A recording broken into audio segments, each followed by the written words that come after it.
get ready for the dictation. Start.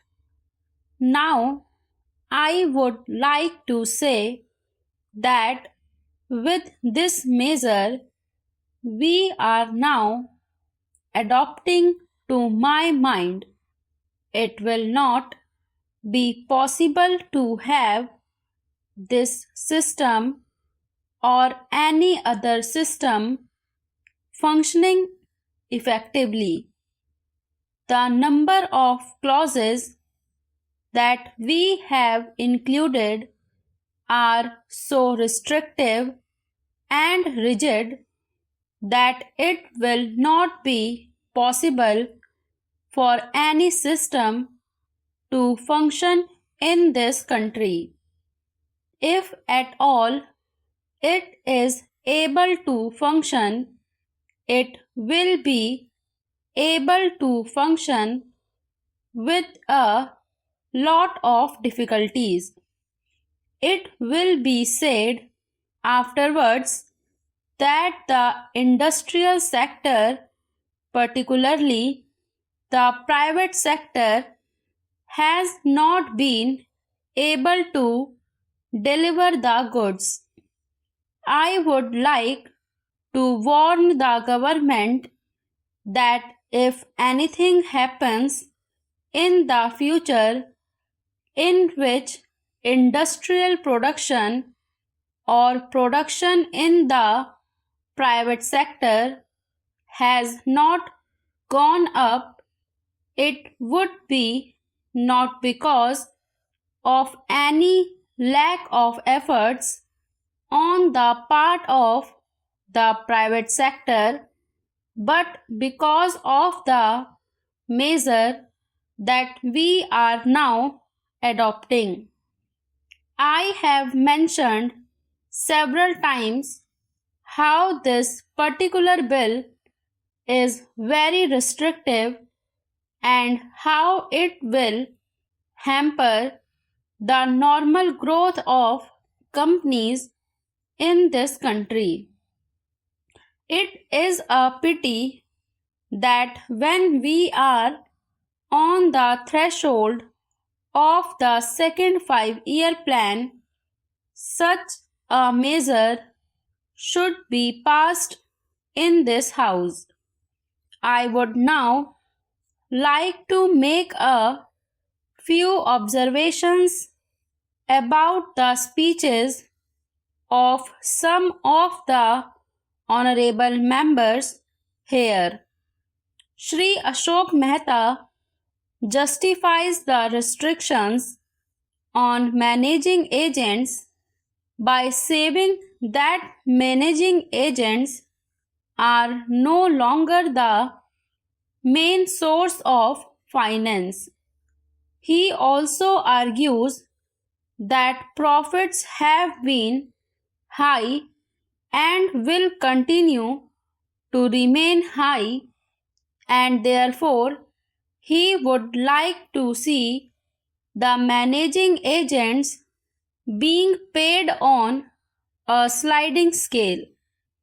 He is in the habit of referring to a number of books and making quotations from a number of them published in America or in other countries, and particularly by some of the professors.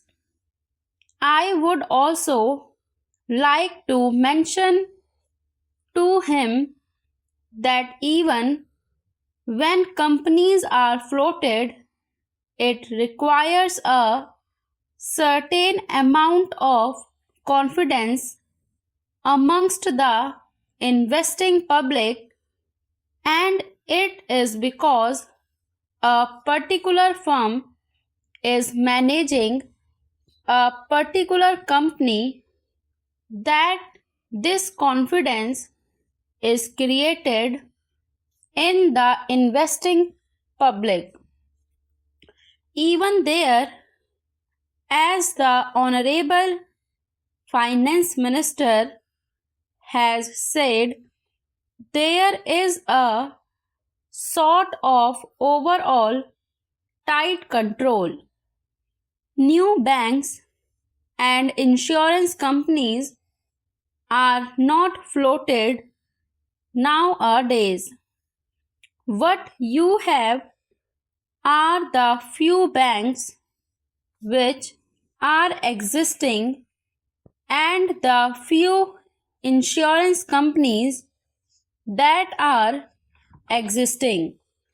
The other point is that the credit worthiness of the managing agency firm does count to a certain extent in getting credit from the banks and other financial institutions. Yesterday, it was mentioned by my honorable friend that the crux of the problem is the question of payment of remuneration to a particular managing agency system. He said that in this bill, a definite encouragement has been given to the alternative type of management, namely the managing director or the manager, where an individual has been permitted to take 5%, while in the case of the managing agency, it has been permitted to take about 10%. I would like to point out to him that it is not merely the question of remuneration which will decide the alternative type of management. The remuneration is not a very important thing unless and until you allow a certain amount of flexibility for any system to function. It will not be possible to evolve any other system to take the place of the managing agency system. In spite of so many shackles, you may find that those few business houses which are carrying on now may have to carry on the present basis. You may not find many new people coming in the field. Several times it has been mentioned in this house why the business community has not prescribed for itself a code of conduct. In this connection, I would like to point out that a degree or diploma is essential for the profession, and in case of violation of the code, sanction should be provided by it to prevent a person from practicing the profession. Today, even Ashok Mehta and Shri C.C. Shah can set up a grocery shop and become businessmen. Nobody lays down any condition for starting business, and nobody can prevent others from continuing it. But I would like to point out that with regard to the code of conduct, there is a certain amount of ethics and there are certain standards and traditions on which business houses function. If a particular firm has not got proper ways of managing its business, you will find that business house will find it difficult to function, and it would be difficult for it to command the confidence of the business community.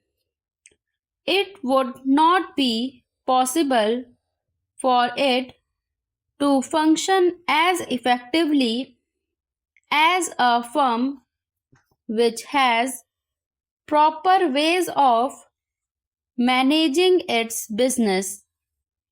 That is sufficient as a code of conduct. It is not possible to prescribe a certain code of conduct in the manner it has been done for the profession in general.